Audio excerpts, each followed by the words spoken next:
I know we want to get to questions, but are there any points you'd like to add? Ed, you wanted to focus a little bit on maybe the example of malaria. If you could do that very quickly. Sure. I'd be happy. I'll give each of you a sort of soundbite of what you'd like to see in terms of action. Well, I'd be happy to do that. I think that when you think about providing services to the poor and improving the lot of the poor, probably job one is to keep them alive and to keep them from being so sick. The three biggest killers in the world are AIDS, TB, and malaria, but the one that makes them the sickest is malaria because it affects somewhere between 300 and 500 million people in the world are affected by malaria. Nobody knows for sure the total number. 1 million people die of malaria every year, of which about 80% are children under 5 in Africa. In Nigeria and the Democratic Republic of the Congo, they represent about 40% of the malaria deaths in Africa. The world has recognized this and has stepped up in a very substantial way. They're going to give Nigeria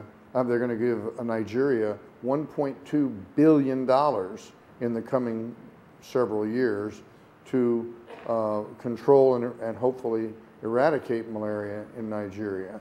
So it's a huge, huge thing. That's a country with 140 million people.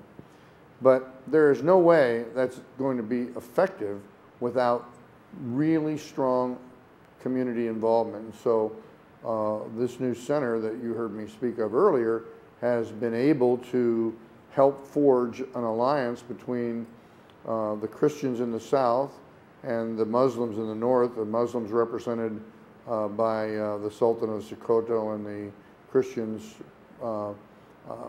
represented by the Archbishop of the Roman Catholic Church, but also joined with the Protestants, to join together to communicate to the more or less 120 to 130 adherent citizens of Nigeria the things they have to do to prevent malaria. And it's simple stuff, but it's stuff that if you don't do it, none of it works. And if we don't spend this $1.2 billion wisely, the next countries won't get any dollars. So it's in that spirit that I think we try to engage the faith community in the nuts and bolts of doing the things that will keep the poor alive and eventually help them to have a better life. Do you have a quick idea or wish? I do, thank you. And I think it, as you know, Catholic Charities works primarily domestically, whereas Catholic Relief Services is our international arm. And as we look at the recessions, my staff and I look around at the recession, we see that it's presented incredible challenges to so many people in this country. But something that Professor Yunus said at the luncheon really struck me because it was the same kinds of thing that we were saying, that is, it's also an opportunity.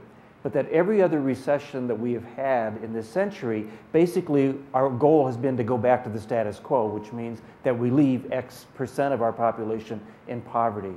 And our staff has said, let's not do that this time, which is one of the things that we're trying to do in advocacy, is saying, you know, let's really fix the system this time.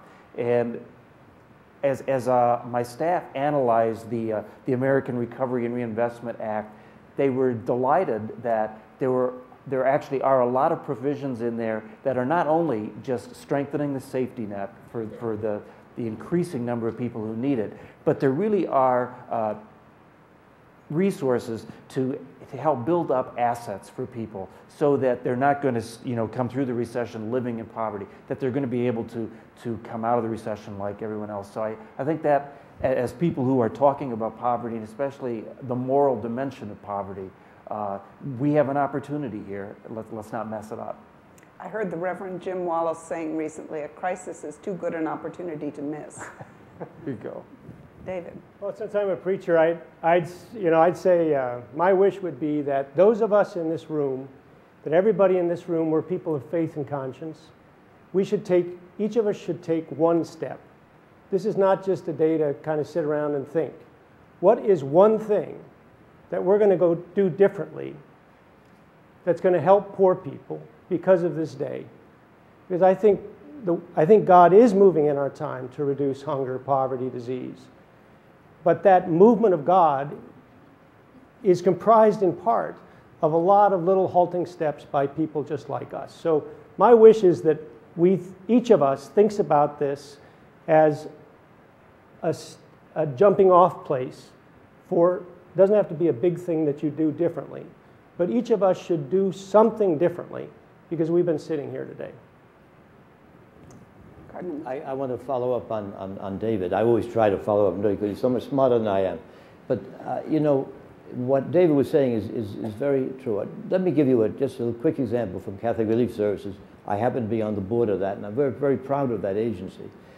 What we do in countries around the world is come in and find partners. We don't say we're going to do this ourselves because we don't always understand the precise problems of the area. And so with the help of the local bishops, with the help of leadership throughout the religious community, we find partners to work with. And I think that's what we have to do. If you follow on David, everybody take a responsibility. Find a partner too.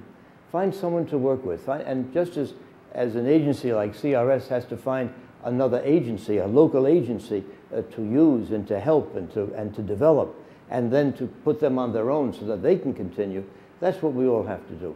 That's the only way we'll reach to the great multitudes of the poor that we have to reach. Well, can we turn now to questions? Are there any that have come from the internet? I can't see where they are. Okay, well, why don't we start with you?